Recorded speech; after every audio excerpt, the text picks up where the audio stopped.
What's going on, folks? It's your boy Big Kev once again back on the podcast Selective Outrage. Got a special guest.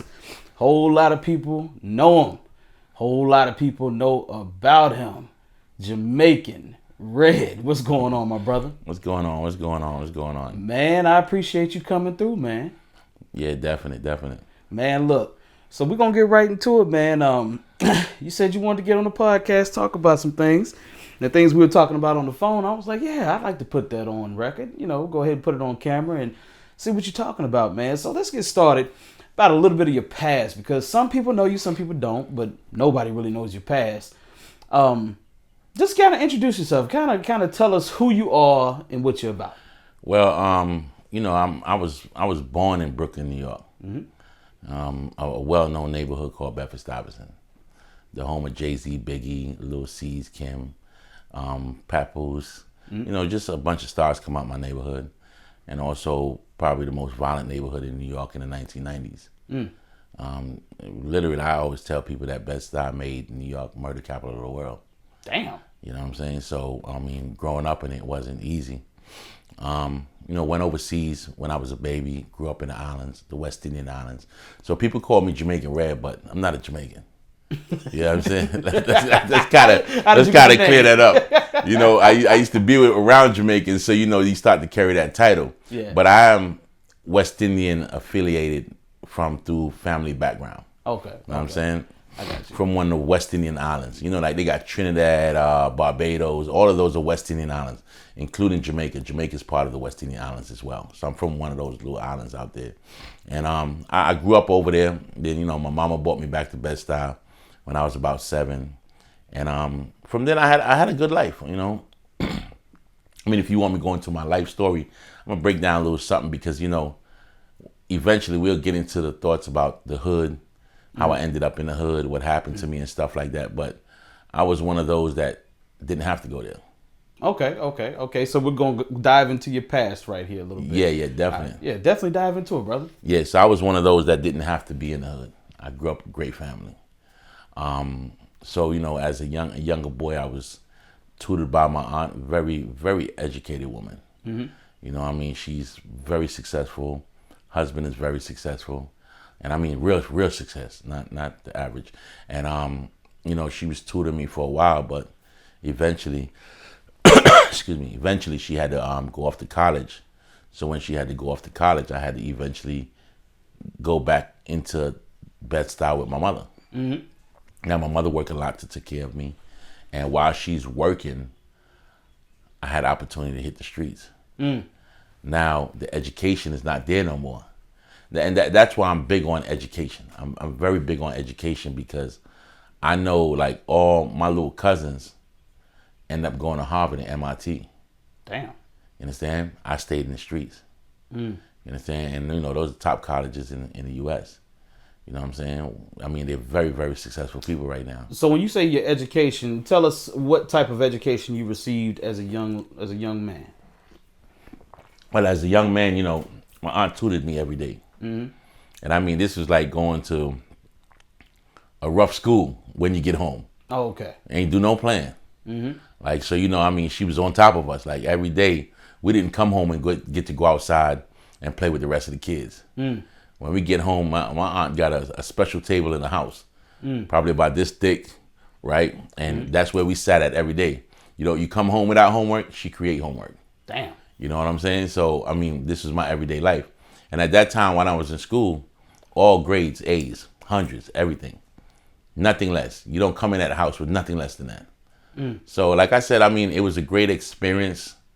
And that experience is what made me who I am today, because one thing I don't do, as we'll get into it, as me doing the work that I do today, a lot of people will say, if he make it, anyone can make it. Everyone didn't have my background. Okay. Big difference. So what I want to definitely, I want the people to know who's watching this is, it wasn't necessarily the school system that you were, going to, or the school that you were going to. This was reinforced at home. Yes. Your genius level was Yes. being reinforced at home. Yes. Okay, so the importance of a mother and father, or just mother in your case, pushing their kids to be greater when it comes to academia, very important to you. Yes, very important. Very important. Education is the way out. I mean, if we're not educated, because I mean, even though I'm a Christian as well, and I don't believe in that we live as the world, but we live in the world. So once we live in the world, we have to figure out how to maneuver through the world. And education is a major key when it comes to actually getting success. You understand? To stay away from the bottom of the poverty level, you need education. You understand? I mean, some kind of education. Okay. It don't have to be. I'm not saying it have to be school education. Let's say, for instance, you could have been my father. You could have taught me at home. Yes, sir. That'd have been good enough to bring me to success. But you need someone to be able to bring you there, to teach you the things that's necessary to survive in this world. Okay. And okay. And you said you came from Bed-Stuy, right? yes. If you could paint a picture of what you would see coming out of your door in Bed-Stuy back in the day when you were being raised. Oh, all right. When I first came back to America, when I was about 7 or 8, I came at night. So at night, late night, my block looked real beautiful. You know, coming from the islands, when you come to America, you sitting like, whoa, we ain't got too many tall buildings in the islands. Right. So we sitting here, I'm looking like, yo, this is crazy. America looks so good. Next morning I get up, gunshots. You understand? Violence, people dropping. I couldn't go outside at certain times because they were beefing with other individuals. You seen the guys out there with the 190Es, the Maximas with the wings on it, Absolutely. the Saabs, the Jaguars. My block was a major drug block. Yeah. So, you know, as I started to come out and maneuver through the summer, you know, what caught me was like, you know, the guys would be like, that's how I got my name, was from my block. The older guys, hey, Red Man, come here. Go to the store and go get me some cigarettes or something. Keep the change. That's how it starts out. You understand? So, you know, I'm going to stores, get them change. You know, at that time, they're selling a kid beer and they don't care. Go get them a beer, come back there, let me keep the change. And I started fantasizing about their lifestyle. You know what I'm saying? I started examining their lifestyle, and I'm just sitting here like, man, they're really getting it. But they wasn't really getting it. So you don't know the difference until you touch real money. And you start to see real empires being built. You realize these guys were peons. That car wasn't nothing. That car worth 30, 40, 50 grand. That's all they had to their name. But it caught my attention as a kid. And as it caught my attention as a kid, I really wanted to be like them. I said, man, those guys are living it. And you know, you see them for a year and they not went to jail. You thinking they're going to live their whole life out here. Sometimes when they disappear, you don't know where they went. They done got 40 years in prison. You don't have no idea. So, like I said, coming out of my block as being a major drug block, I seen a lot of killings on my block. I used to, when I come home from school, this is kind of a concept of what Bedford-Stuyvesant looked like. And if anybody ever been in the 90s, I'm sure they'll agree. Coming home from school, sometimes I come home from school late, probably about 6, 7 o'clock, because I'm watching bodies under white sheets almost every other day. We find the block where the bodies drop at. And because you got to remember, this is when the crack war was going on. Okay. You understand? This is when the crack war started. We got crack vials in the seams of the concrete everywhere. Crack vials everywhere over Bed-Stuy. And men are killing each other for these areas. So it was a typical day of coming home from school and just watching dead bodies just sitting on the white sheets. Like, we just sit there and stare at a white sheet for hours. Damn. Damn. Or maybe 4 or 5 of them. You know what I'm saying? So that was our everyday life, just, you know. And, you know, growing up, these guys that was doing the killings, they hold gangster reputation. And the city loved them. You understand? Bed-Stuy loved them. They're like the ones that's running around. And, you know, that, as growing up as a kid, that stuff starts to mold you. Like, I want to be like one of them. I want to be the gangster they is. You know what I'm saying? You know why? Because when they walk around, nobody don't touch them. Right. Nobody don't dare step in their way. Right. And this stuff starts to mold you as a child. Like, you know, I have a concept about how government officials and even regular people look at criminals. They have no idea, understanding how they got there. No idea. No idea. Right. You understand? They think these guys are just something that you want to be a killer or a criminal, but they have no idea how these men got there. because they wasn't dealt those cards. Okay. Understand? So that was a typical going around. You know, I know people watch Paid in Full. I was about to bring that up. Yeah, I was about to Bed-Stuy was similar to Paid in Full. Okay. You understand? Because you said these guys were peons because they had a $40,000 or $50,000 car, and that's all they had to their name. And I vividly remember. It's funny that you say that. I vividly remember Money Making Mitch had the dope vehicle. Yeah. But when he went home, he went home to the projects. Yeah. He didn't go to a nice, luxurious, condo or house. That's funny. Definitely. Yeah. And that's true. Most drug dealers you see, when it's time to get bond, they call in someone else. Most drug dealers you see can't afford the proper lawyers. They got to take the lawyers' cars and stuff like that.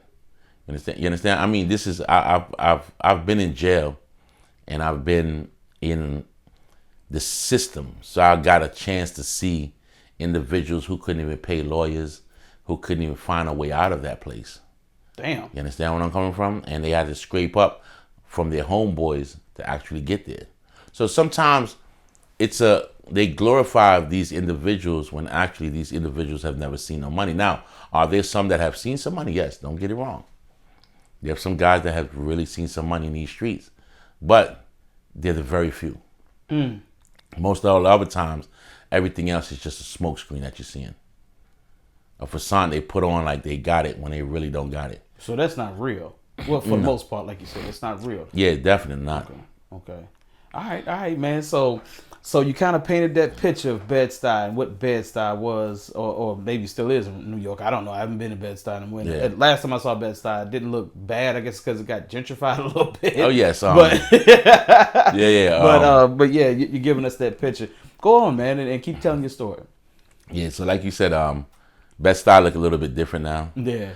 Mayor Giuliani cleaned up Bed-Stuy. Cut them lights on. Yeah, he took every killer, every criminal up out of those streets, and a lot of regular citizens paid the debt to as well, as being picked up just because of the color of your skin.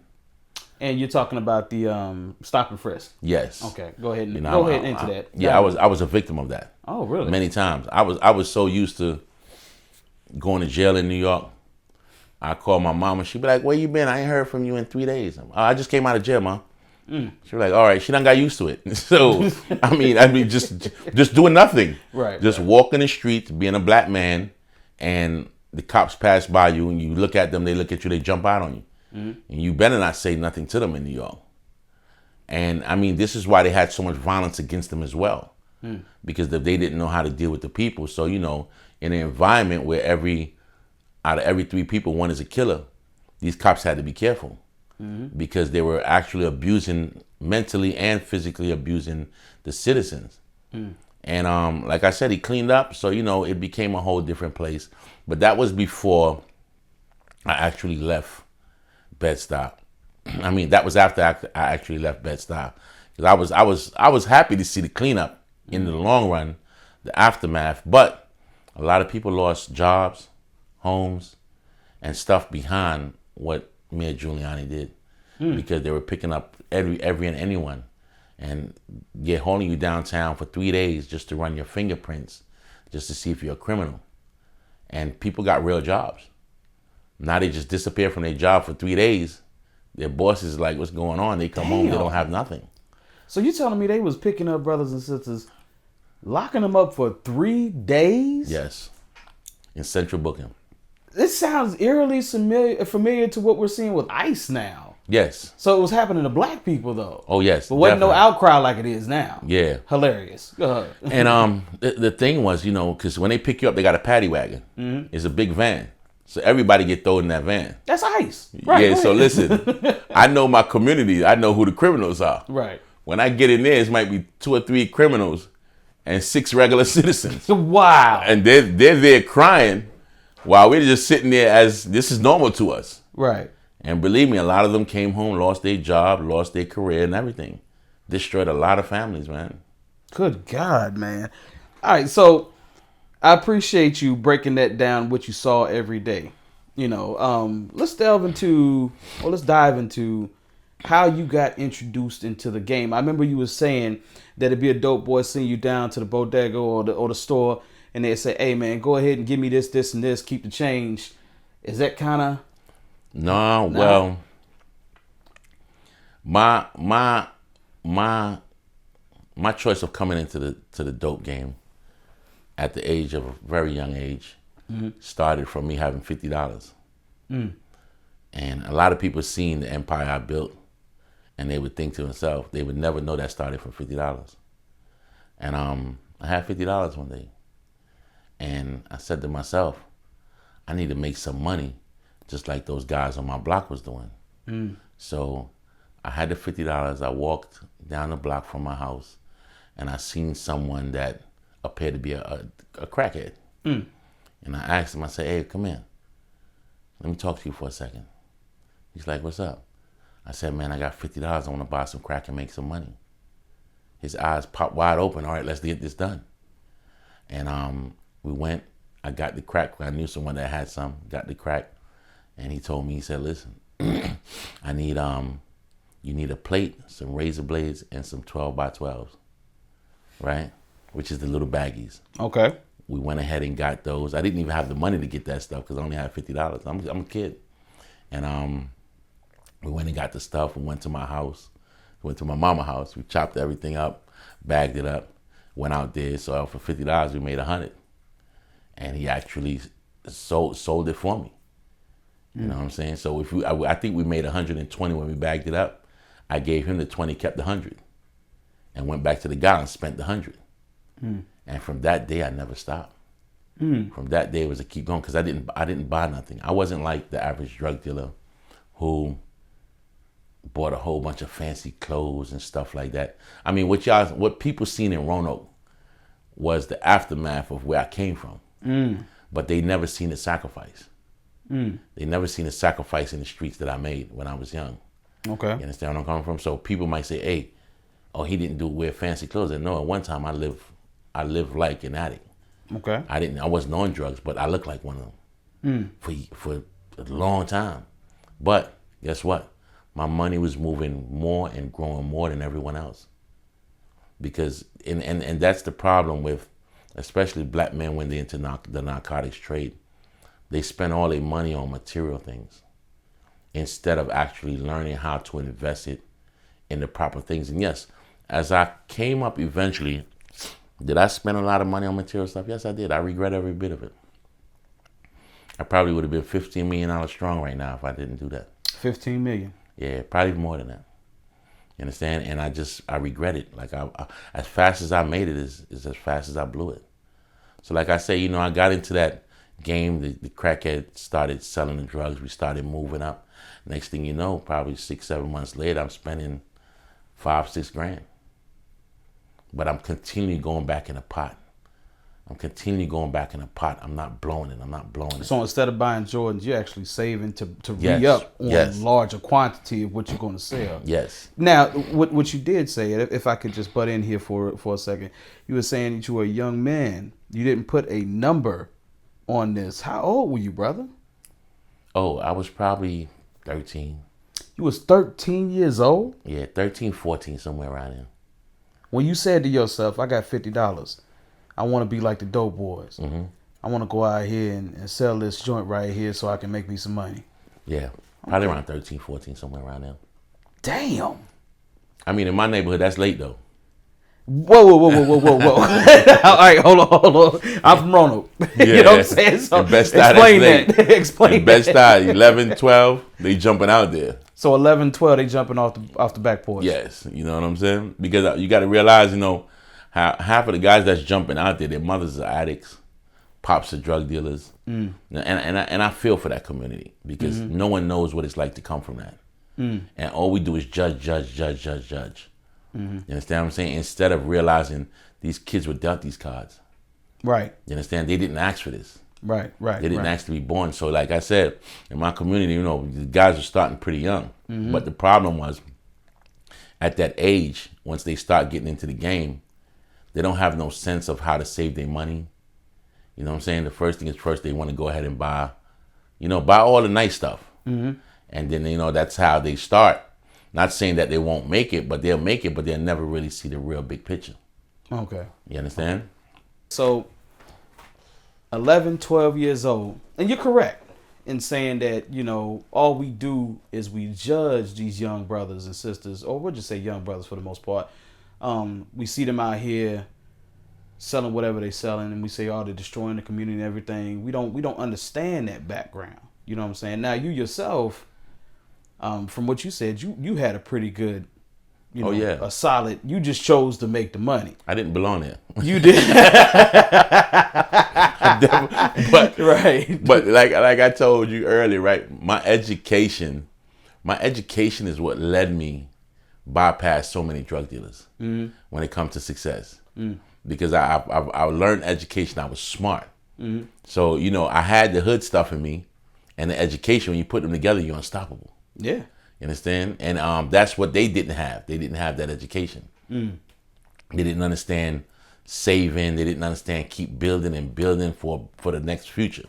You know what I'm saying? So like I said, sometimes we do blame them, but we don't understand. We don't understand where they come from. We don't understand that these guys didn't choose to be this.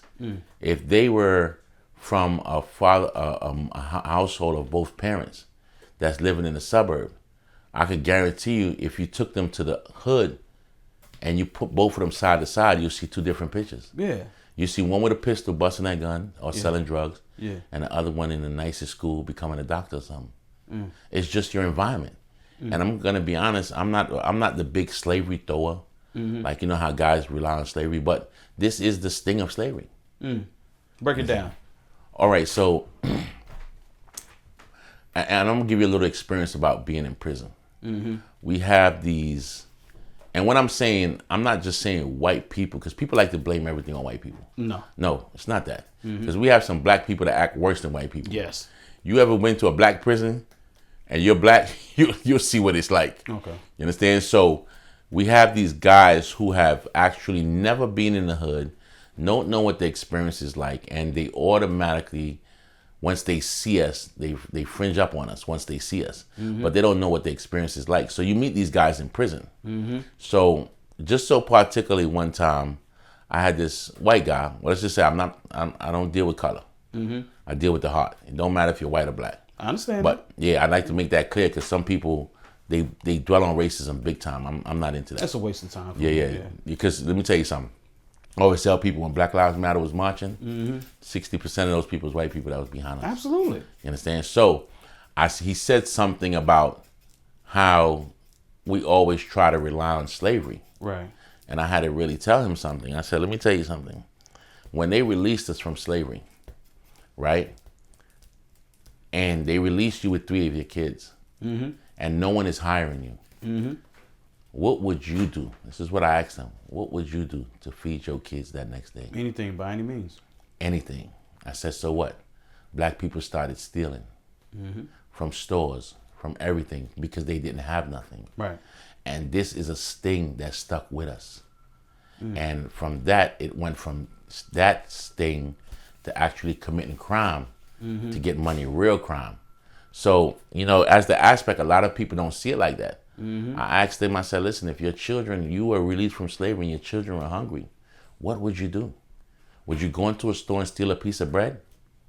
And now when you steal a piece of bread, the cops come and get you.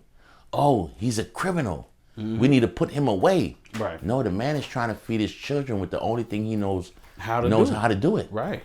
And it woke them up. When I asked him, I said, what would you do with your own children? And I said, that's where we come from. And that continued on because the child seen his father do it. So now the child does it to feed his child when he get older. And it continues as a sting, and then it opens up to more crime. Sin has a serious appetite, a continued growing appetite. That appetite is like nothing else. With sin, the appetite keep growing. And that's why we're at today. This is the sting of it. Being placed in compact communities, you understand, in housing projects and stuff like that. People are more stressed when they live amongst 600 people. You understand? So like I said, I see it a lot, and we do have choices to make. But sometimes, like I said, what we're around is what molds us. Okay. A person like me, earlier in my age, I would I would judge dope boys. Yeah. Because I didn't understand it.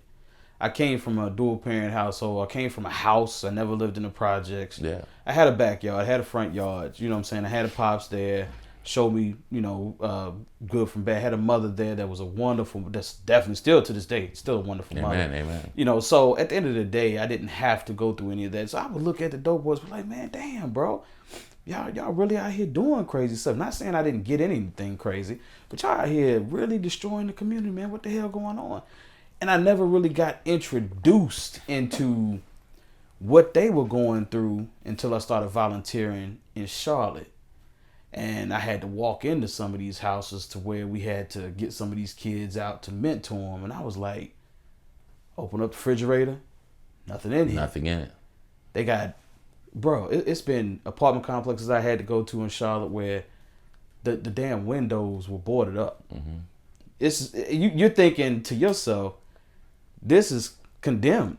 Yeah. Somebody living in there. To them, that's a home. That's somebody, right. Mm-hmm. Somebody living in there. I lived in the bandos before. Okay, go ahead, man. Go ahead. Break it down. Yeah, definitely. I mean, once my mother see me coming up, she seen the money coming in. She told me straight up, this ain't going down in my house. You guys to get up out of here. I already had an abandoned crack house. So you know what? I said, you know what? Cool, I'm going, Mom. I said, I gotta respect what you say. Mm-hmm. I took my stuff and I left. Straight in the bando.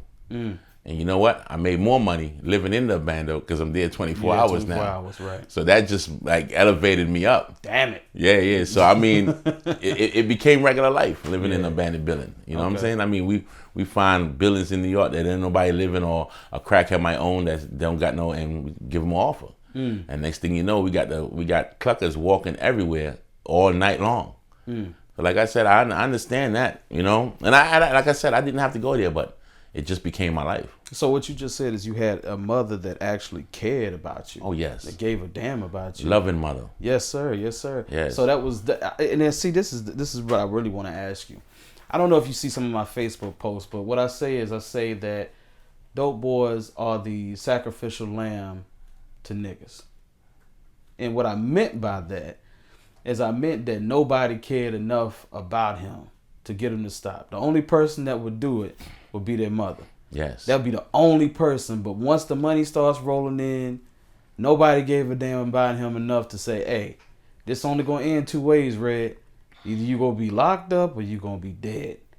Not enough people said that to you. Yeah. You feel what I'm saying? And I'm going to be honest, but sometimes once you already in it, it's hard to actually be able to convince someone to step away. Because you're now dealing with your own finances. Mm-hmm. You're now getting your own money. Like my brother, I had an older brother, right? And he didn't really know me like that, but he lived in Queens. Mm-hmm. And he was a sergeant of the police department in New York City. I think in Manhattan. Mm-hmm. And he came to me and he told me, he said, listen, you're either going to end up dead or in jail. He said, being dead is very likely in Bed-Stuy. Mm-hmm. You understand? And I remember him once I got my driver's license, I remember him trying to steal my junior's license. I remember him saying, let me see your ID. He grabbed it and he tried to take it. And I grabbed that joint back like, yo, you tripping. And even when I ended up in prison, he was like one of my number one supporters. And he told me once, he said, I told you, you're going to end up in prison or either dead. And so like I said, understanding that is hard. It's a hard process to break. It's not as how everyone looks at it. People look at it like, you know what? They could get up today and stop selling dope. It's not that simple. You've been paying your light bill from that dope money or that blood money. You've been paying your water bill, your mortgage. This is how you pay your bills. How are you going to tell me to stop selling drugs today? What do you have to offer me? That's always the question. And we'll get to that. I know we're going to lead into that. What do you have to offer me? Yeah. You understand where I'm coming from? Okay. If you don't have nothing to offer me, you might as well not talk to me. I remember one time, Pastor tried to talk to me out here, back in the days. Tried to tell me, hey, Red, I know you do this, but you need to stop this and you need to stop that. I said, all right, give me your Benz and your house, and I'll stop what I'm doing. Because you done made it with yours. Right. Give me that, and then I ain't got to do this. He looked at me like he didn't know what to say. I said, this is my way of survival. This is all I know. This is what I know. So like I say, it's not as easy as people think it is. And they're not as destructive as they think they are. They're just doing what they know how to do. So do you think this is the reason why the black community stays quiet when it comes to seeing the dope boys out here doing what they do? We don't have any outlet. We don't have any way of getting you out of this because we haven't created any type of economic foundation for ourselves. So how can we tell you, hey, stop what you're doing? So I think we need to step back a little bit before I get to that. All right, let's step back. All right. I think we need to step back about the situation that happened to me and what I've learned in prison. All right. All right. So, I was in Roanoke. I came to Roanoke. A friend bought me in Roanoke end of 1996. And I fell in love with Roanoke. I'm going to tell you why. Because I grew up in the islands. Okay. So I love the country. Yeah. And, I'm going to be honest with you, right? This might sound crazy. But growing up in New York, I thought that the entire United States looked like New York. As crazy as it sounds. Right. Listen, I thought the whole United States was concrete jungle. Right. You understand where I'm coming from? So when my man brought me out here and I woke up in the morning and we rode down 11th Street and I seen the old school Coca-Cola sign on the store on 11th Street. Yeah. I'm like, hold on, this look like the country. Yeah. Like the islands I grew up in. Yeah. So, and I love the islands. I love the nature. And, I fell in love with Roanoke, man. And I said I would never really base myself in New York again. Did I still live in New York? Yes, because I hang out there in the summertime. You understand? But I fell in love with out here. And throughout, I grew. Because believe me, I had access to as much work as I wanted. And with no cash. I'm just being honest. I didn't even have to put up cash. I put up cash, but I didn't have to. You understand? Because people trust me. I was a very loyal dude. I wasn't on robbing people. That wasn't my thing. My thing was loyalty, make good business. So came to Roanoke. I rose up pretty fast. I came to Roanoke with some heavy hitters. Okay. That was behind the scene that nobody knew. Oh, okay. So they had access to everything I needed. I didn't have to struggle to find these things. You understand? So once they had access, they wasn't really into the black community like that. They were more into the white community. But I come from Bed-Stuy knowing the black community.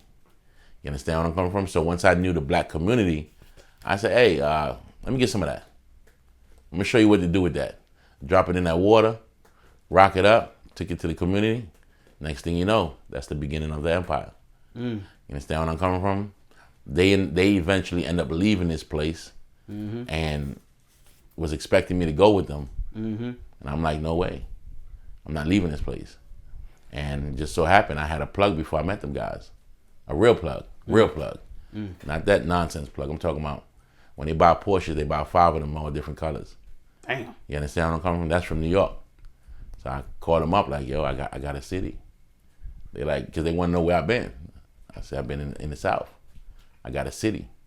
I'm like, what? So, they like, oh, what you need? Next thing you know, boom, it was over. You understand where I'm coming from? So I started growing. And, most of the city know me. They know that I ran a operation that was pretty huge. And so in 2007, the feds was on me for a long time. But I was smart. Education is what led me to be able to run circles around them for a long time. Okay. Because I was smart. Okay. Just being honest. I've never admitted my guilt until my last appeal. Because I know if I didn't admit my guilt, I wouldn't have been here today. And that's where I'm coming from. And I did it indirect. I didn't go straight into what I was doing, but just letting them know that I did. Sometimes you pay for the things that you got away with. Right. And that's where I'm coming from. So in 2007, January 3rd, I was arrested by the federal government. And I remember I used to watch this movie when I was out here because throughout life, everybody I seen that was over me or under me, eventually went to jail somehow for some nonsense. So I knew eventually I was going to go to jail. I knew it. I knew it was just due time until I ended up in the system. Understand? But I was making the best of life as I could. Try to make sure I keep enough money for bond or lawyers and stuff like that. You know what I'm saying? So Eventually, once the feds got me, before they got me, I used to watch this movie called, I don't know if you remember this movie called Hurricane. Yeah. All right, with Talking about the boxer. With the boxer. Yeah. All right. That was one of my favorite movies. Okay. And I said to myself, when I go to prison, right, I'm going to turn around and I'm going to live my life like how Hurricane did in prison. Okay. I'm going to educate myself. Right. I'm going to continue what I know. I'm not going to linger around with the inmates.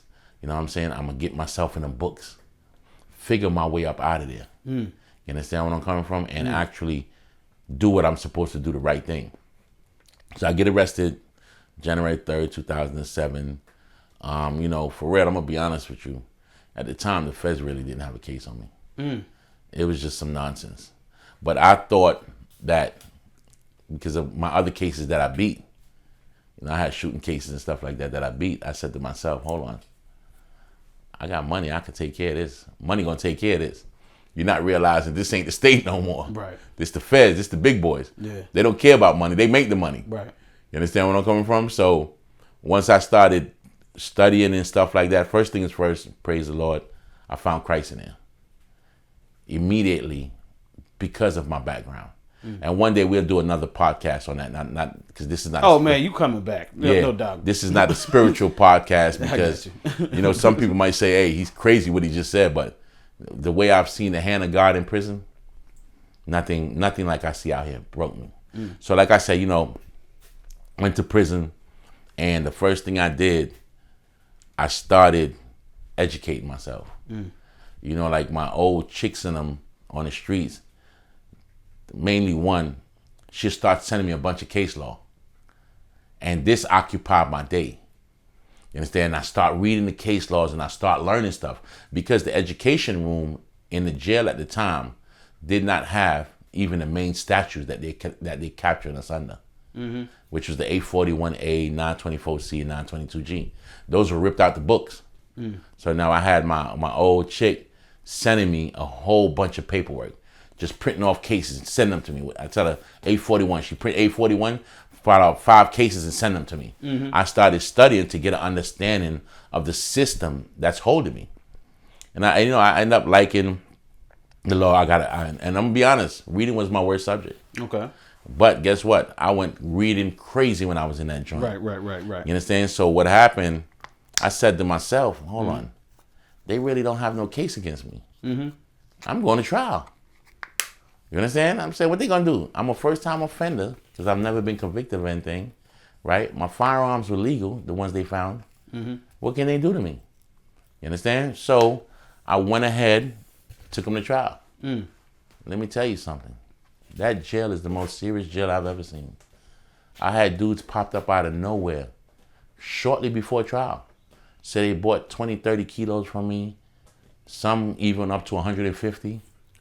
And a lot of these dudes I've never dealt with. And I'm just sitting here like, I'm going to trial because they don't have no evidence to prove this. Man, once I learned the federal system, I said to myself, I would never play with these folks again. You understand? Because, listen, a case was created out of the jail. Yes, sir. You understand? And like I said, and what I learned that I couldn't blame the government.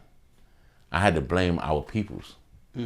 Our peoples who stand by this code and act like we're supposed to stick together and fight. And they got everyone in fear. You understand? I'm gonna be honest. Looking at law, when Congress created the 841 statutes and the 924C statute, right? People say they were racist laws. I'm gonna be honest with you. I view different. This is gonna sound crazy. All right, because you understand. I'm gonna tell you why I view different.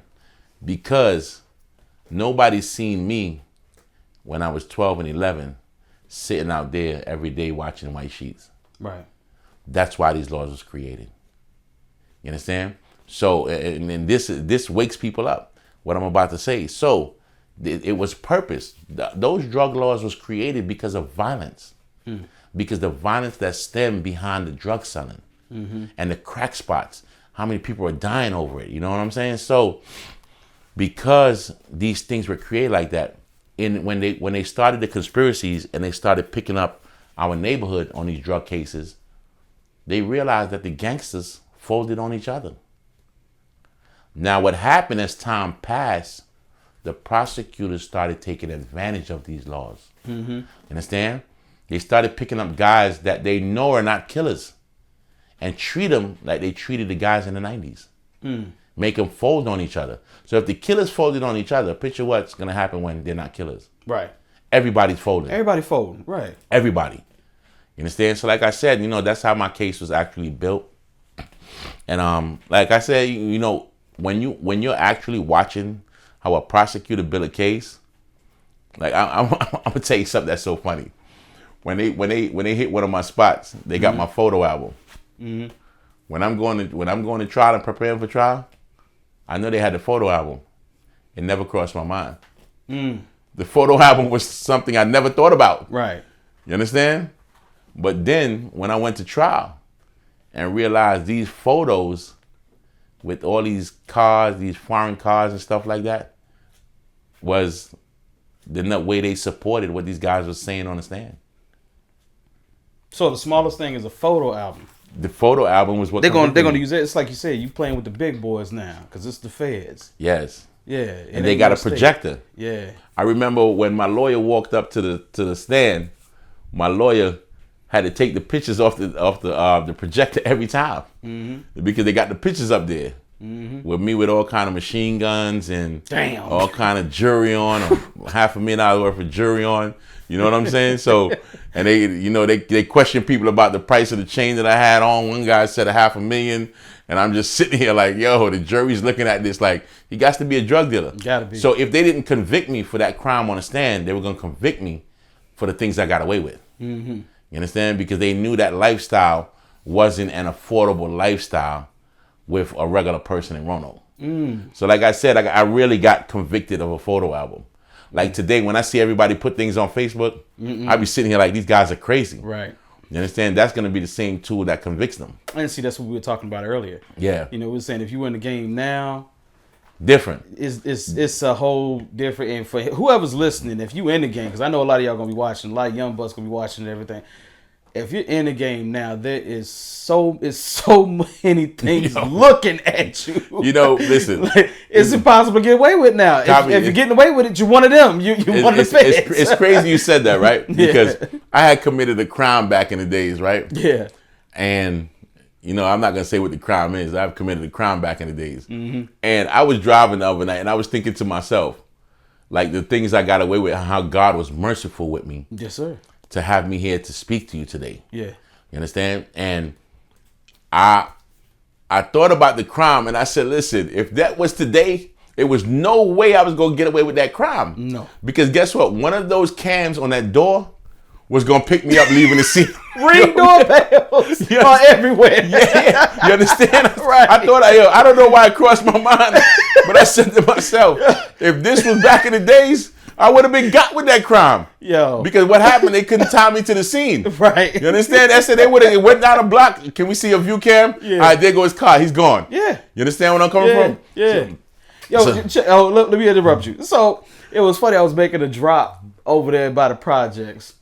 And was dropping off some pharmaceutical pills for somebody, and it's legal before anybody says so. I'm dropping it off, and I just happened to look, and I was like, damn, everybody got Ring doorbells. Everybody. In the projects. Everybody got Ring doorbells. There's no way you're getting away with this anymore.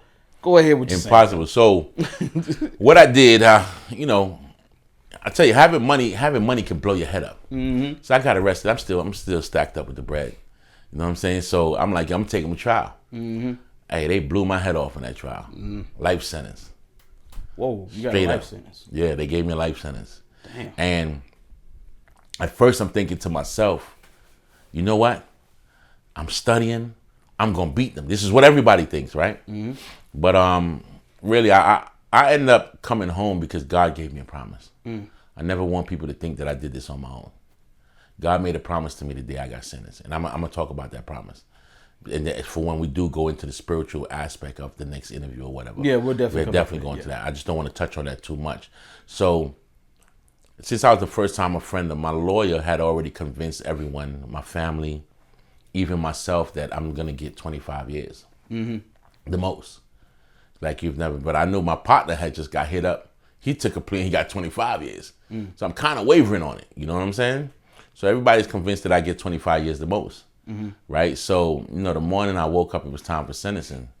My Bible dropped off the bunk, and I hopped off the top bunk, and I went and touched it. And when I went and touched it, I heard a voice said, they're going to give you a life sentence today. But you don't worry about that. You're not going to do life. And I'm going to be with you through this whole thing. And man, I'm going to be honest.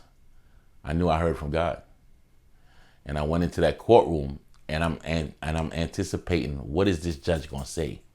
I want to hear him say that you got a life sentence today. Yeah. You understand? So you actually wanted to hear the judge. Yeah, because then I knew I heard from God. Yeah. And I knew that everything was going to be all right. Yeah. And he looked at me, he said, Mr. Nichols, I'm going to tell you something. Congress made these laws specifically for people like you. Right. And he said, today, I'm going to give you a life sentence and you're going to die in prison. Damn. He said, these laws are created for people like you. You have destroyed our community with tons of drugs, violence. You and your crew, you hanged out with the most violent dudes in Roanoke. Matter of fact, you brought them from New York with you. And I just looked at him and I just thanked him. And he looked at me like I was crazy. But I heard the voice of God. And I don't know, like I said, I seen the children of Israel had a promise. And they didn't know how to receive their promise when they was in the wilderness. Right. And I studied that. And I said, God, while I'm in this system, I'm never going to murmur against you or fight back. You already gave me a promise. I'm going to live my life in prison through that promise. Okay. That you're going to bring me home one way. Because let me tell you something. When I got to the penitentiary, right, I've met the same guys I used to sit over and watch them white sheets. Them same guys that was doing those murders, I met so many of them in the penitentiary. And realized now, that's 1992, 1993. You understand where I'm coming from? That these guys are in here. I met guys that was in there since the 80s. Damn. With life sentences. And from the 70s. And I'm like, yo, hold on. I get in there. I'm like, yo, this life sentence is serious. These men haven't made it out yet. You understand where I'm coming from? So like I said, I got, first thing is first in the penitentiary, they do a serious paperwork check. Before you even get there, they check your paperwork. You understand? That means, and I'm going to tell you how they do it. Right? So the laundry dude have your number. Because you got to put your number on your clothes. Okay. At least 2 months before you even get there. Right. So the laundry dude with each number done related to your homies from your state. All right, we got this guy coming here, this your number. They take your number, they go on Pacer, they go every avenue, they got lawyers in each state. Jailhouse lawyers. That's their job. Right. Is to check up on a person that's coming. Okay. So when you think you're getting off the bus and you ratted on someone and you think you're safe, you have no idea. Damn. You understand? See, a lot of people don't speak about this. You understand? But the penitentiary is a serious place. I did 8 years in that penitentiary until I won my first appeal. And I'm going to tell you something. Battle zone. Death on the regular. Stabbings on the regular. I mean, sometimes you just got to stand there while four guys is stabbing up a dude and you can't move. Because you don't want them to think that you're trying to help or anything like that. Right. This is common day life in the penitentiary. Right. So now you get off of the bus and you done snitched on people. They already know your homework already. They already know you done snitched on people. They're going to take you 1 day, 2, 3 days, and they're going to walk you and they're going to catch you in a blind spot. They're going to stab you up.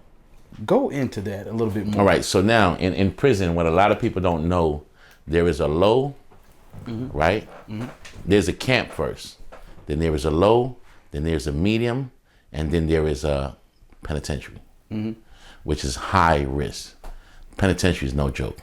You understand? I see a lot of people tell on others and then end up in the penitentiary and don't know that they're going to discover that you're a rat. I was in the penitentiary with 4 of my plugs. You understand? We all had life sentences. You know what I'm saying? So, like I said, that type of place is where lifers go.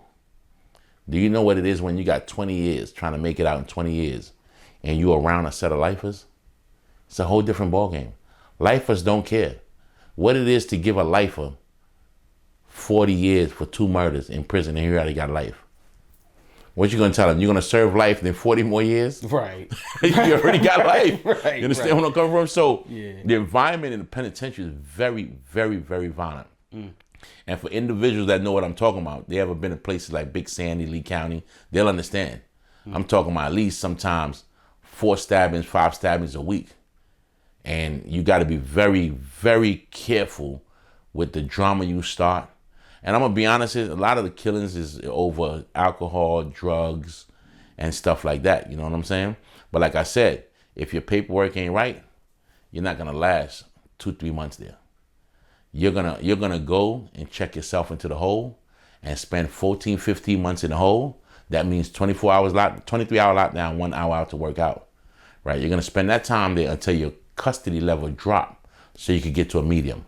And in the medium now, they're actually giving you charges and stuff like that for actually checking people's paperwork. So no one checked really paperwork at certain mediums. Okay. Understand? Like the prison Puff Daddy's at. I spent near 4 or 5 years there. That is a low. Paperwork ain't supposed to be checked there. But I'm gonna tell you something about that prison. That prison is like a penitentiary. Fort Dix. Serious low. But guess what? You have all the cell phones you want, all the drugs you want, everything you want, you can get in that joint. It's just like being on the streets. You're on the phone with your girl all day. You understand? So like I said, that prison system is molded to destroy us as well. It's molded to take the church kid that got caught up selling some dope and bring him out violent. And one day, like I said, we'll get into that deeper on a whole nother podcast on the system. Okay. Because I've studied the system from top to bottom. Okay. And you understand? So is that what they mean by when they say you come out institutionalized? Yeah, institutionalized is just like stuff like you know, in the showers, you walk in with your slippers. You know, picture if I came home and my girl see me with a pair of slippers on and I go in the shower with some slippers on, she be like, yo. Why you got slippers on in the shower? I clean my shower. Yeah. So, I mean, institutionalized is, you know, you have a 4 o'clock count. Yeah. Your girl wondering why every day you're waking up at 4 o'clock. Because you got to stand up. You understand? Damn. You come home. You want to eat chicken soup, the 25 cents noodle soups. You want to make pizzas out of that and stuff like that. That's institutionalized. Right. You understand where I'm coming from? You done got so adjusted to the system. Anytime you see a dude, like I had a friend of mine complain about her boyfriend that came from prison. Like all he want to eat is Snickers and candy. Damn. And I'm like, that's all they sell on commissary. Right, that's true. You understand? So you got to readapt to that. You have to break away from that. I was never institutionalized. You understand? Because I stayed studying every day. I stayed away from that nonsense that they're doing in prison. I didn't formulate myself to their behavior. Absolutely. You understand? So I didn't come home. Like my homie Daz told me one day, he said, Red, yo, you're different from everybody else I see come home. It's like you never left. And I'm gonna be honest, you know, when you have cell phones in there, which is illegal, and keep it 100, right? You actually stay in tune with the world. You understand? What a lot of people don't have access to cell phones, so they stay in tune with their environment, right? Not the world. You understand? So that's the institutionalized part of prison, which is a very destructive place. It's not educational. It's more physical. More dudes do workout than education in prison.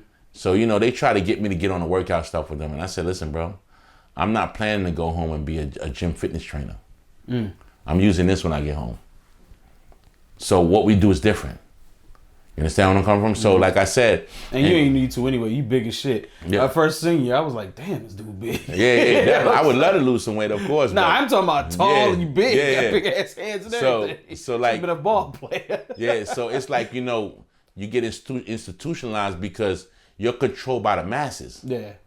You understand? And sometimes you're afraid to say you don't want to do this or you don't want to do that. Like I had a homie that was in prison. He get to one compound. He tell him, listen, they call it a car. Like the Virginia car, the New York car, or whatever. And he comes and he said, listen, y'all, I run the car now. Anybody got something to say? Get your knife and let's go to work. Damn. You know what I'm saying? And my man, once he took it over, my man tell him, he said, listen, y'all, 6 a.m. every morning, mandatory workout in his car. Be out there. You're going to have problems.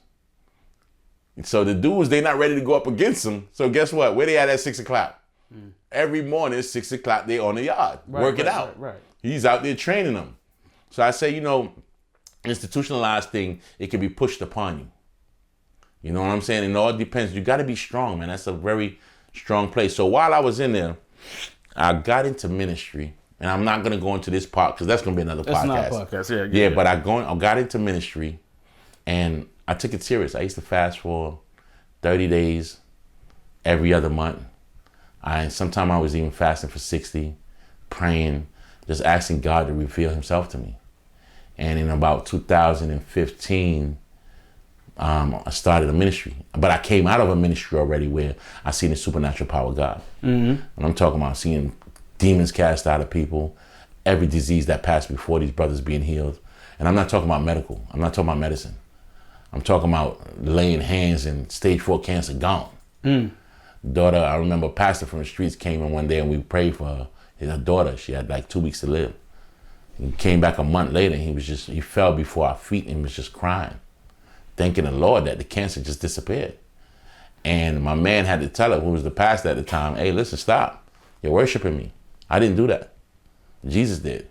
So, eventually after I won my first appeal, I was shipped away from there and went to a medium. And because I didn't have life no more. Life is what kept me in the penitentiary. And God moved me to start my own ministry. And before you know it, in less than 4 months, we was moving into power. I'm talking about blind see, the cripple walk, cancer, casting demons out of people. I even prayed for a woman in Roanoke who had stage 4 cancer with like a couple of weeks to live. You know what I'm saying? I told her, when you go back Monday, their report gonna have no cancer on you. And when she went back, they already gave her death sentence. She went back, it was 0 cancer cells. And she's still living till today. She was supposed to be dead 10 years ago. You know what I'm saying? So like I said, I seen the power of God. And when I came home, it hurt. It hurt seeing the state of the church. You understand? Hurt me. Hurt. I was broken in tears. Like, I can't believe these people really think the jumping around, the sweating, the hallelujah and the screaming is real Christianity. See, once you experience real Christianity, nothing can fool you. You understand? You can't play me with your fancy words because I've seen the Spirit move over and over every day. I lived in it. I lived in that radiation feeling. So like I say, we'll talk about that one day, going to deep things about some things that I want to speak about one day about my experience in the spiritual realm. So, and like for the people watching, he is correct. We're going to come back to this because Red has a whole lot of knowledge. He's an encyclopedia. And I definitely want people to learn everything that he can teach us. What I wanted to definitely dive into, and we're talking about Roanoke at this point, is I see that you are involved in saving our youth here in the city. Yes. Okay. What got you into that? Well, while I was in prison, I became a paralegal. And I started working for some law firms. And the firms I work with, they support me 100%. No matter what I do. I kind of eased up off of them a little bit because it was too much work with not enough money. But at the same time, they became my friends. They're not just like lawyers that you're dealing with trying to get out of bond. These are my friends, my actual friends now.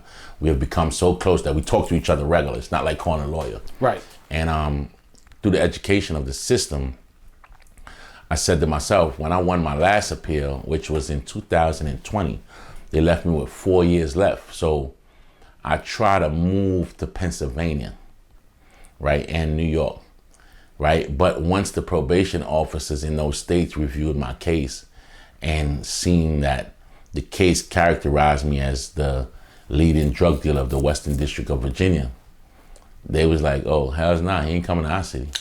So, leading drug dealer in the western part of Virginia. Yes, the Western District. Jesus Christ. Not just Roanoke.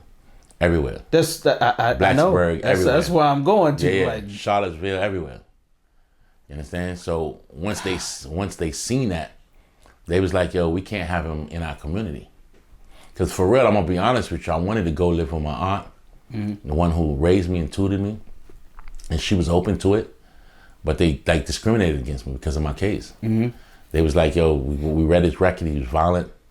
He run with a bunch of violent dudes. And he's a major drug dealer. We can't have him in this community because I live in a high class community. Talking about top dollar, one of the richest community in Pennsylvania. And you know, they was like, no, we can't have him. But you know what I did? I got them reprimanded.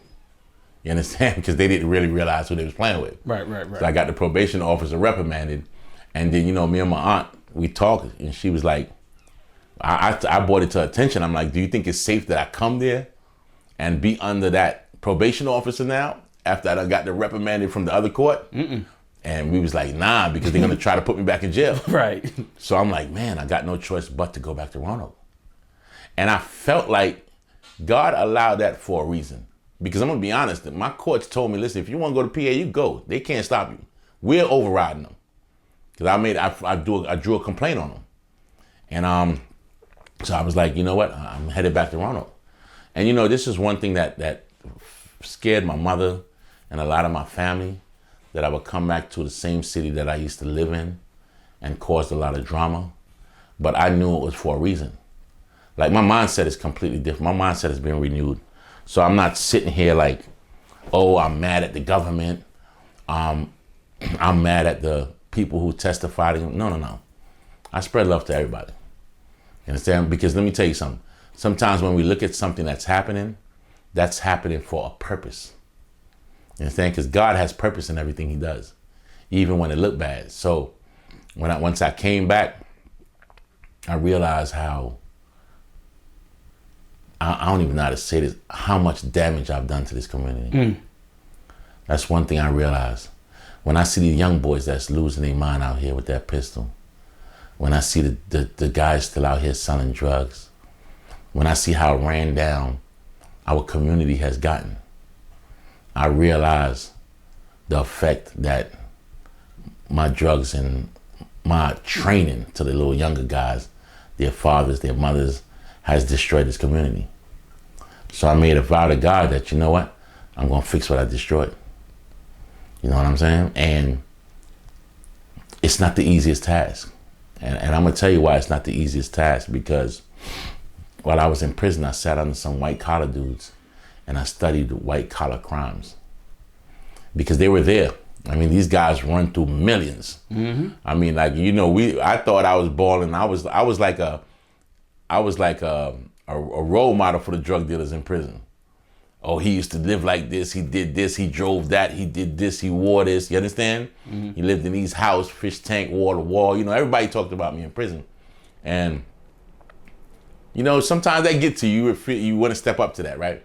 But then I started reading these white collar dudes' paperwork.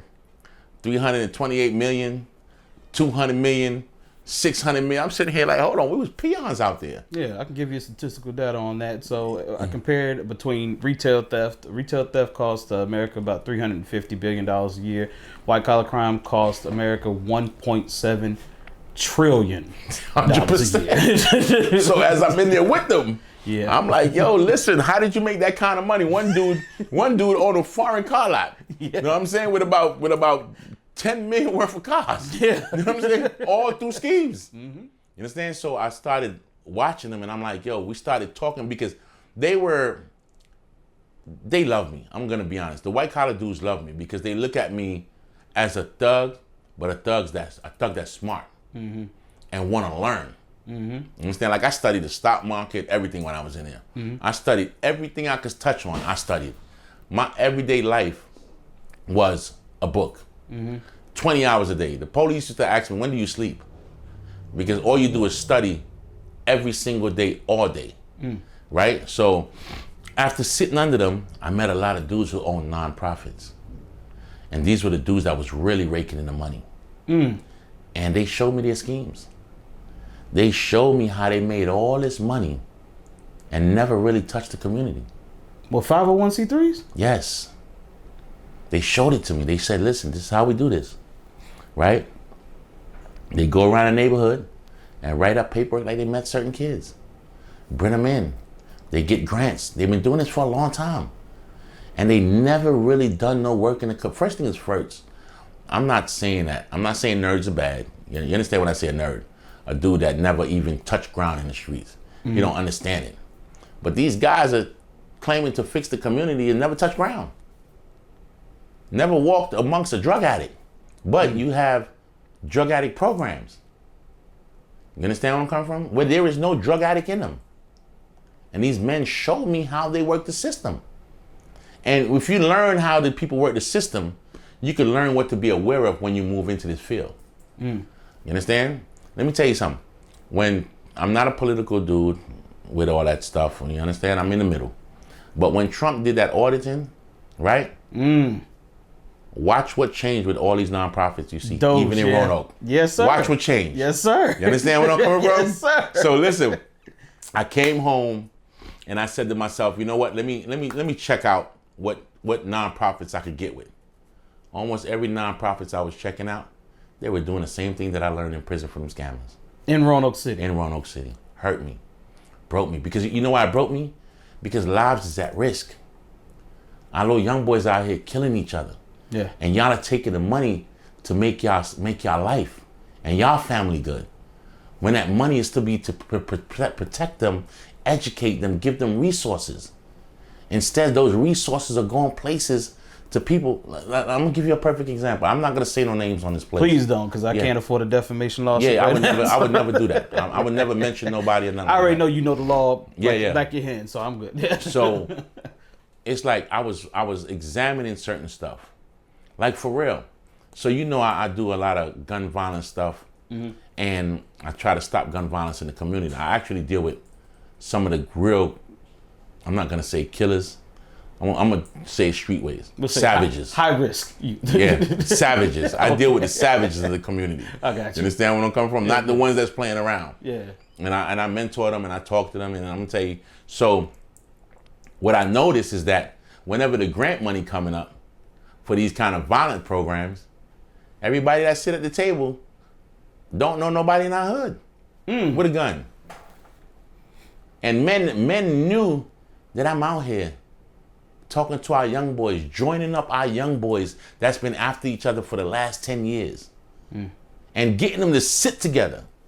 You know how many people call me like, Red, why you not on the internet with this stuff? Why people don't know that you join these guys together that's been going crazy on each other out here? And I explain to them because a lot of the stuff I do is sensitive. You understand? And a lot of guys don't want it publicized.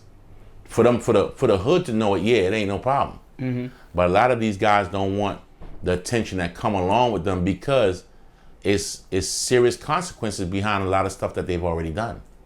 One thing about me, when I deal with my young boys, I don't get into what they've done. I don't care about that. I'm looking at your future. What are you going to do from now on? You understand? So as I seen this, I realized, Kavi, I couldn't fit in. Because I'm not here to rape my community. Let me tell you something. I've been out here working 3 years strong. You understand? And believe me, I probably stopped a lot of violence. I ain't going to say probably. You did. People know I stopped a lot of violence. Our city is down on violence now because me and a bunch of other dudes that I had teamed up together, we got together and started working things. Talking about gang violence, neighborhood violence. You know what I'm saying? And so through doing all that, I've never got paid for this. I've never received $1 for doing this because I do it from my heart. You understand what I'm saying? It's not a money thing to me. You understand? My love of money has disappeared through the Holy Ghost. So this is personal to you? Yeah, it's personal to me because I know I've created this monster. You understand where I'm coming from? You got to realize when you got kids raising kids, addicts raising kids, what do you expect next? Then you got the gang life that stepped in. So now you have the gang leaders who, I'm not saying all of them, that might want to utilize younger guys to do certain things. Absolutely. They're poisoning them. You understand what I'm coming from? But that's their lifestyle. You understand where I'm coming from? That's what they know. So like I said, I examined a lot of the nonprofits and I realized that I can't get down with none of these guys. You understand? And I'm going to be honest, some of them, when I try to get down with them, and they heard about the young boys I'm mentoring, they're like, yo, we can't have him over here. Them young boys right there is something different. Is the slumpers. Yeah. You understand? We can't have them around us. So we can't really deal with him. But hold on, you collect the money to deal with them. You collecting money to deal with them. So why you can't have them over there once I tell you I need a meeting place to meet up with these young boys. Oh no, not them. Oh, but you want me to bring the church kids in. Right. With the Bibles in their pockets. They already good. Yeah, to have them in there with the double parent home. Right. You want me to bring them in there so we can take pictures and say we saving the community. No. Red, I saw that personally. I saw exactly what you're explaining personally. And I was like, why are you getting these kids? And I'm not going to say the organization that I'm talking about, but why are you getting these kids? These kids are over. One of them reached out to me and my child. My child is a straight A student. Going to Radford next year, you know what I'm saying? They want them to get into gun violence programs. You understand? Well, they want to get him into mentorship programs. Like, never been in a fight, never been suspended, never any of that. You're his mentor. You're your kid mentor. You don't need a mentor. So listen, I mean, but this is what the white collar guys taught me about in prison. And I came home and I seen it. Like, I'm gonna be honest. One of the guys you interviewed one time, I went to a gun violence prevention thing they did. And not them, they good dudes. You understand where I'm coming from? The Muslim brother. I can't remember his name. But I went there, and I'm bold. Because I'm going to be honest, I don't have a love for money problem like I used to. I done did things for money people couldn't even imagine. You understand where I'm coming from? But I don't have that problem. So when you're chasing money and things that I could say affect you, don't matter to me. Right. Because I'm not chasing what you're chasing. Right. And if money's going to come, God's going to allow it to come. Right. You understand where I'm coming from? So I sat up in there one day, and they had a bunch of organizations there. It's a gun violence prevention meeting. Right. And I'm like, yo, what gun violence are y'all talking about? Who do y'all deal with that got a gun? They got pissed because no one could answer that. I said, I'm in the hood every day with these young boys. None of them know y'all. But y'all collect all the money from it. You understand? And they got mad. Now, a woman stepped up and said, what about the youths? I said, yes, that's y'all program. It's the difference between prevention and intervention. You understand? We got mothers out here who are hurting when their kids are slumped over one day. But no one is touching that field. Why? Because if you come with a police motive, right, or an investigative motive with these young boys, you'll never be able to talk to them. You understand? And first thing is first, if you don't have no experience in these streets, you understand, or been in these streets, and these dudes know where they're coming from, they'll never listen to you. It's hard. Let me tell you something. One of my first real experience with the young boys, and I ain't gonna mention what young boys because I keep their stuff. I keep a secrecy thing with them as well. You understand where I'm coming from? I'm being sent by one op, and I'm talking about the real head slumber. I ain't talking about the play around boys. I'm talking about the real boys. Yeah, you talking about the real ones. Yeah, I'm being sent by one op because they're having a field, because I keep it real with them. I said, bro, your ops is serious, you're serious. Who's next for the box? Yeah. You understand? Which one? You gonna have them carry you? Or who gonna have carrying who? Coughing out the box with them in it?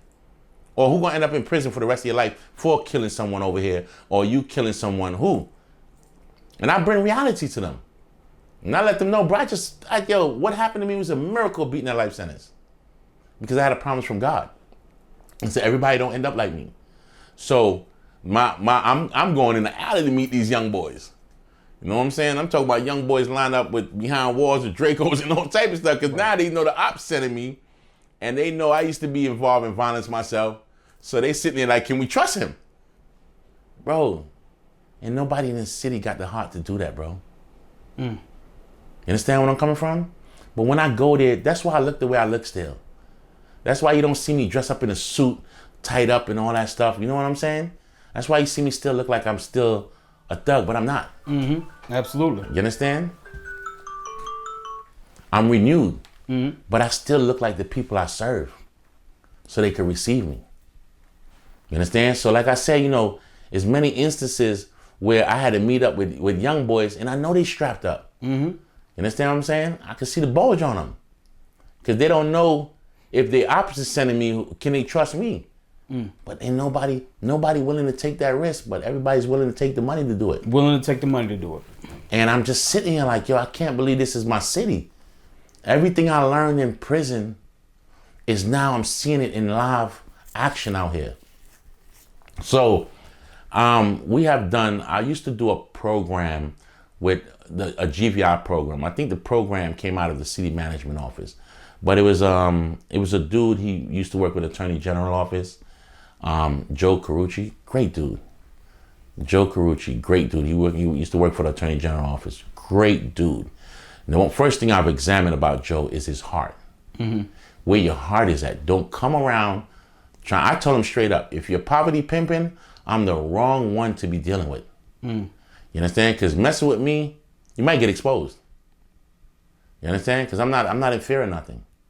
You understand where I'm coming from? I'm not in fear of you trying to stop my career because I'm content with or without. You understand where I'm coming from? But he started a program called GVI, Gang Violence Intervention. Great program. You understand? Great program, man. I just spoke to one of the young boys the other day, right? And he got like his medical certificate. He's doing a great job, man. And I always ask him, how does it feel not to sell drugs no more? Right? He said, Red, I feel good. I don't watch my back no more. He said, I'm making real legal money. It ain't what I used to make, but I'm living. And I know I don't have a future of jail. And I said to him, man, I'm really proud of you, man. I just spoke to one the other day, same thing. Yeah, definitely. Great. Y'all doing good work out there. Yeah, definitely. But so now what happened, my partner Joe, he was offered another job and he took the job. So the police department in other places was supposed to like pick up on what we were doing. And it seems like they might be lagging their feet a little bit, but at the same time, I know it's a process. Mm-hmm. You understand? And I know me rehabilitating myself, it's like maybe one day you can hear, oh, he's a great dude, what he's doing in the community. Then you might hear one day, but you don't know what he did in the community before he's this person. Right. And people get shaky. You understand what I'm saying? But there has to be a form of trust somewhere along the line where we meet in the middle to secure our young boys. Because what happens, I always tell people, like city officials, I deal with a lot of city officials now. Like I got to shout out Sheriff Hash. Oh, definitely. I'm going to be honest with you. The greatest, listen, he's the greatest thing our community got going on. Yes, I'm going to tell you something. Yes, he was the first one that opened the door for me. You understand what I'm coming? And I came straight to Hash. Bro, I said, listen, man, I'm not here for that. I rehabilitated myself. I worked on myself for the 20 years. I spent 18 years in prison, but I called it 20. I just rounded off. I said, for the 20 years in prison, I educated myself to come back and fix my community. Give me an opportunity. And he told me like this. He said, listen, you only get one. He said, Red, the minute you mess up, you're finished with. Yes, sir. And I said, bro, you don't have to worry about that. I'm not coming to you with a drug dealer mindset. I'm done with that. My job is to fix what I destroyed. And he opened the door. I do a Bible study in the jail now, which is great, man. We're transforming dudes' lives in that Bible study. One day, Hash came to my Bible study. He said, man, I heard you had this dude up in here. I had to come see this. And he came in there and he's like, yo, I can't believe he's sitting in here with you. And I said, that's what we do. We touch the toughest of the toughest. You understand? We touch those that had that pistol in their waist. Yeah. You understand? And like I said, he opened the door for me. The first one that had, and I always thank him. And to him, it's not really, he like, oh, Red, stop always thanking me. You good. But he don't understand like how he opened the door, man. And he don't, like sometimes you do something, but you don't see the bottom of what you've done. How many lives you have saved in this community. Because I'm going to be honest, interacting with the inmates is how I get a lot of information on the streets. Right. To be able to go to these communities and know who to talk to. Right. And how to talk to these guys. You understand where I'm coming from? So he literally opened the door for that, and I must shout him out. Doing a great job, Hash. And a lot of people might not see what you do, but I see it every day. You're in the community with us. You know what I'm saying? And, no, we see what he do. That's why he won his last election in the land. So. Oh, yeah. Definitely. We see what he doing. Yeah, great dude. Like I say, I could never say nothing bad about him. And I love how he does it from the heart. Mm-hmm. I don't care what no one else say. I sit with Hash. We hanged out together. You understand? He does what he does from the heart. Absolutely. Even though it's a career, he still do it from the heart. Absolutely. You understand? Because if a person's heart ain't in it, he don't care about what's going on in our community. Mm-hmm. And he's trying his best to return the guys back to the streets without returning them as what they came in. Exactly. You understand? That's his thing. You understand? When you leave out of here, be something different. But now, so check this out. So, I've been working with officials and stuff like that because a lot of them realize like, yo, I'm doing something that nobody else can do. You understand? Like I said, I've never got paid for this. So I'm trying to get a job with some mentorship stuff with the police department and stuff like that, dealing with the gun violence stuff. Because what I've done, So let me give you an example of what I've done.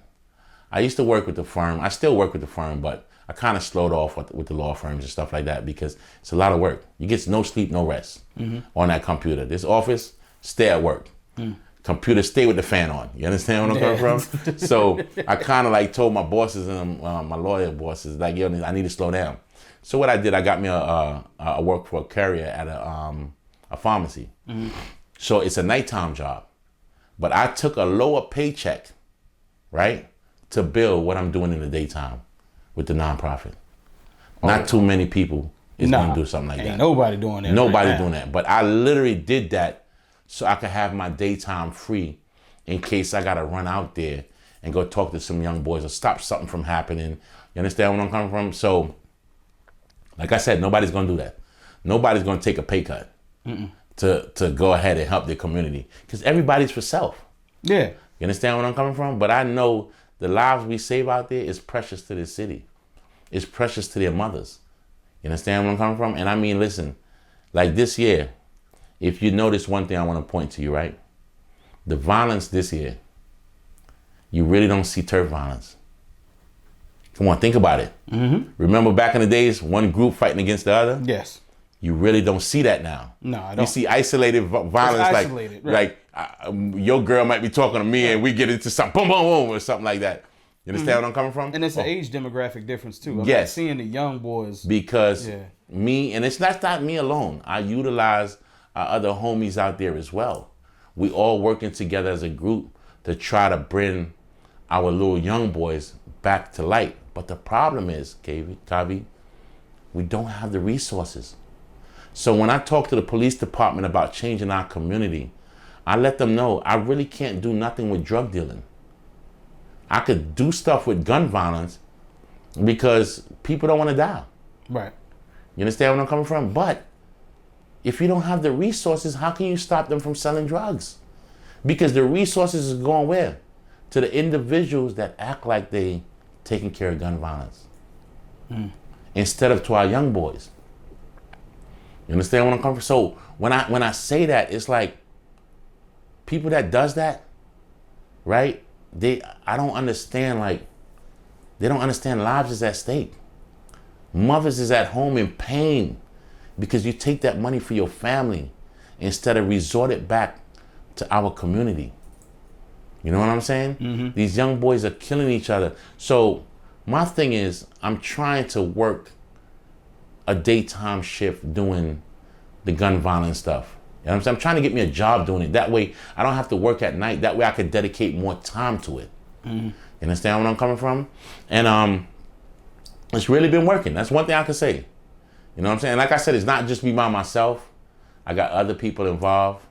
You understand? I got a homie that's coming out of jail soon that I want to join up with the whole situation. And I got ears in the streets.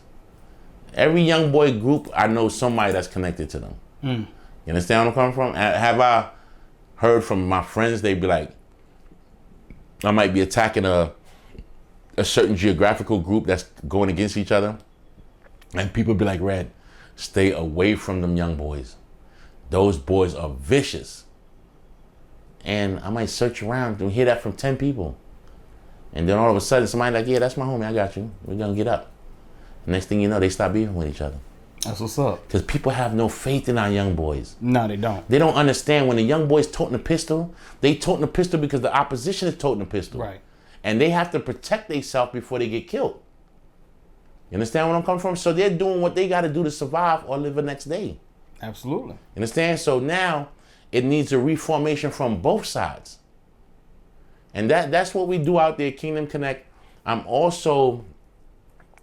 I want to give a shout out to Miss Darlene, the Hope Center. Hope Center, got you. Yes, definitely, because that's the organization I do operate with. I have my own organization, which is called Kingdom Connect. It's spelled KINGDOM, capital KNECT.org, right? So I do have my own nonprofit, but I work very heavily with the Hope Center. Okay. Is there any way that people can donate to Kingdom Connect at all? Do you have? Oh yes, you can go on my site. Okay. I have the QR codes on my site. Even my phone number's on there. Okay. You understand? So like I say, after examining all the nonprofits out here, I met Miss Darlene. Great woman, great heart. Like I said, she does hers from the heart. Mm-hmm. You understand? Now, I haven't heard that just by you. I've heard that by everyone. Listen, she's not doing it for money, or I wouldn't be there. Mm-hmm. Do we need money to pay bills? Yes, but I'm gonna tell you something. She does what she does from the heart. Miss Darlene is truly a great Christian woman. You know what I'm saying? She's also my pastor at the same time. You know what I'm saying? So, because we do stuff a little bit different from regular churches. She's very spiritually inclined. And like I said, her nonprofit, man, does what she does for the community. You understand? I've personally worked with her every day. You know, that's my homie. You know what I'm saying? Like, we talk on the phone every day about everything. And like I said, she does what she does from the heart. And I love people to support her as well, because you know, it ain't easy running a nonprofit. Like last year, we did the community cookout, which is coming up, y'all, May 23rd of this year. Y'all come out and get some food and stuff like that. Real food. Not the catering type little stuff. Real food. Not the hors d'oeuvres. Yeah, steaks or everything, you know. I got you. Last year, I had the Jamaican come out there and cook some real Jamaican food. You know, we serve real food. I think we fed like 1,000 people last year. This year, it might double. Okay. You understand where I'm coming from? But like I said, she does what she does from the community. I remember one day we was in service. We was just sitting there having, you know, our service is like a gathering. We was in service and I seen a lady walking off the street. She looked it pretty, I don't want to talk bad about her, but she looked it pretty filthy. Mm-hmm. And Miss Darlene had on a white outfit. I never forget it, all white outfit. So the woman was broken. And I see Miss Darlene just get up and hugged her up. I said, nobody else would have done that. Nah, not with this fly white, all white outfit. Nah, I'm not hugging you. Yeah, definitely. And I see Miss Darlene just I lay a hand on your shoulder. Yeah.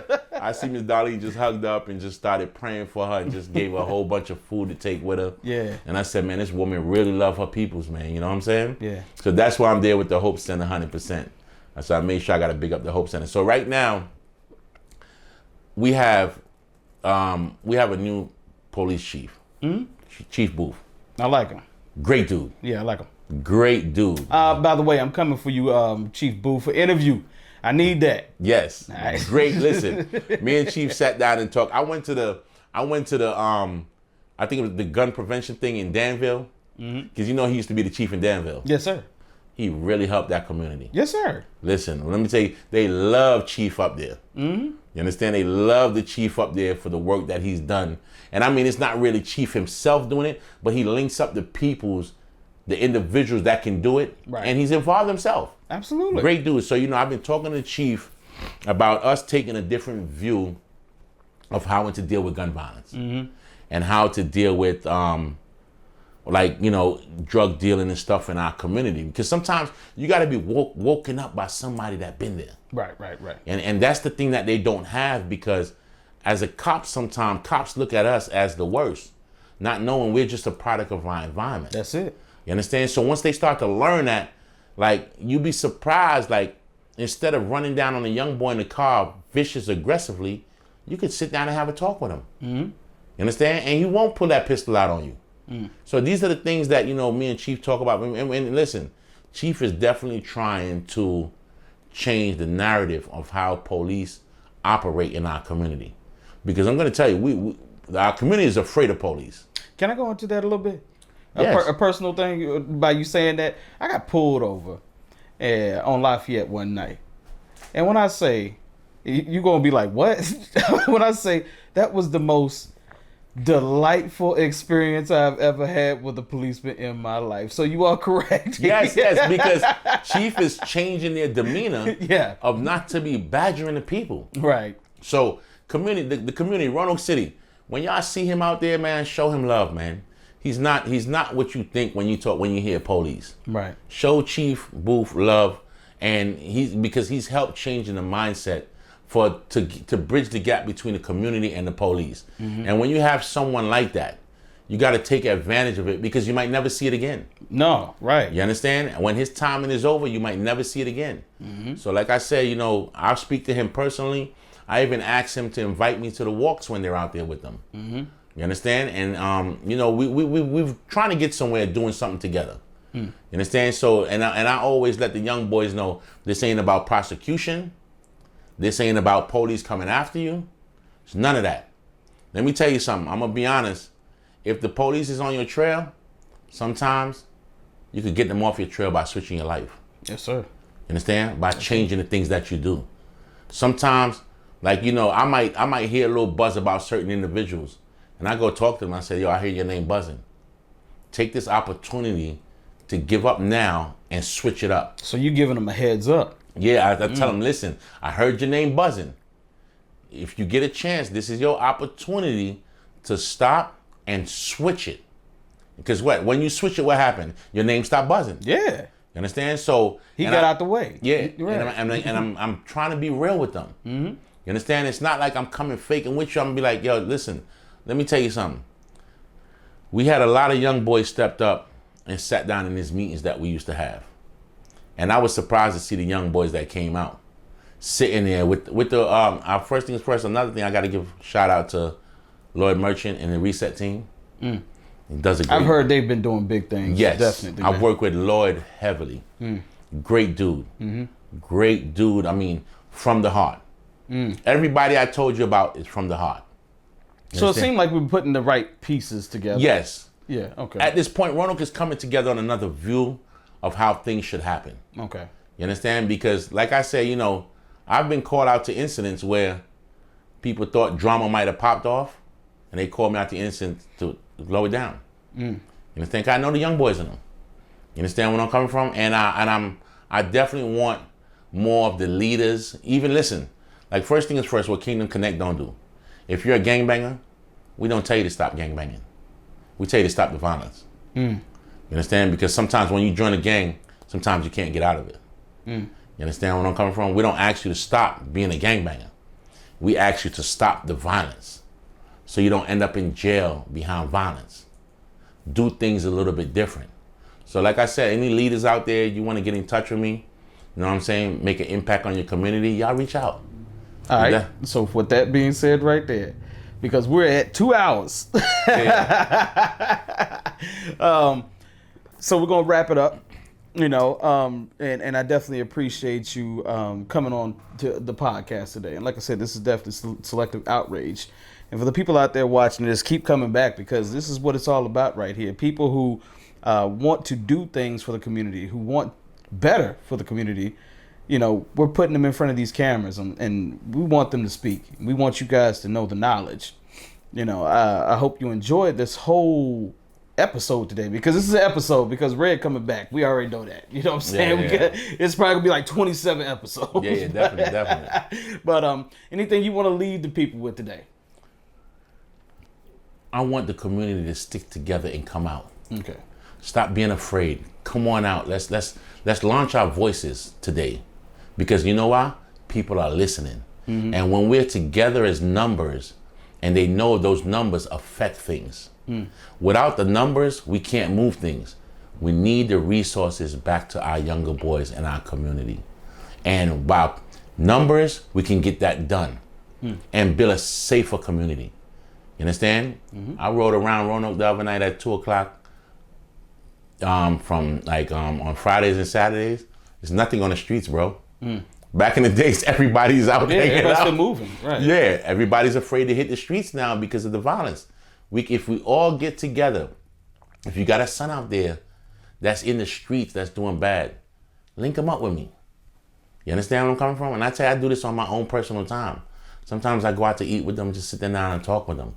You understand? And then once they leave me, they go tell people, man, this guy Jamaican Red, you know, they hear my name, they be like, yo, he was really in the streets. You understand what I'm saying? And they say, you know what? They call me up, I check on them, how you doing?